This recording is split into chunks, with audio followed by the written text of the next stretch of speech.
Hey guys, কেমন আছেন? আশা করি সবাই ভালো আছেন, আমিও ভালো আছি। তা সকালবেলা ঘুম থেকে উঠেই চলে যাচ্ছি গরুর ঘাস কাটার উদ্দেশ্যে। তা গরুর ঘাস কাটতে হবে, তা রওনা দিয়ে দিলাম সকাল সকাল।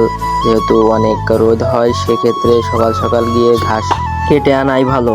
বাসা থেকে সাইকেলটা বের করে গাড়ি গামছাটা ঝুলিয়ে চলে যাচ্ছি ঘাস কাটার উদ্দেশ্যে। অবশেষে ঘাসের ভুঁইতে চলে এসেছি, যেহেতু বাড়ি থেকে ঘাসের ভুঁই অনেক দূর, সেক্ষেত্রে ঘাসের ভুঁইতে চলে আসলাম। ঘাসের ভুঁইতে এসে দেখছি যে ঘাস অনেক বড় বড় হয়ে গেছে, সাইডে ছোট ঘাস প্লাস বড় ঘাস। না, দেখলাম ছোট ঘাসগুলো কাটা যাবে না, যেহেতু বড় হোক, এইগুলো কাটতে কাটতে বড়গুলো তারে খাওয়ানো হয়ে যাবে। সেক্ষেত্রে বড় ঘাসগুলো চয়েস হলো, বড় ঘাসগুলো কাটতে শুরু করে দিলাম। তো অবশেষে ঘাস কাটা শুরু করে দিলাম। যেহেতু আমি একা আছি ঘাস কাটতে, সেক্ষেত্রে ক্যামেরাটা ধরার মতন মানুষ নেই। তা সাইডে গাছ ছিল, গাছের সাথে ফোনটা থুয়ে ভিডিও করতে শুরু করে দিলাম। তা অবশেষে ঘাস কাটা শেষ হয়ে গেল।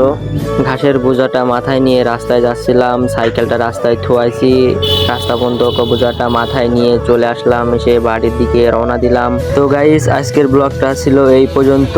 তো সবাই বলে যাবেন ভিডিওটি কেমন হয়েছে। ভিডিওটি ভালো লাগলে অবশ্যই লাইক কমেন্ট শেয়ার করে সাবস্ক্রাইব করে পেজটাকে পাশে রাখবেন। ধন্যবাদ, খুদা হাফেজ, দেখা হবে নেক্সট ভিডিওতে।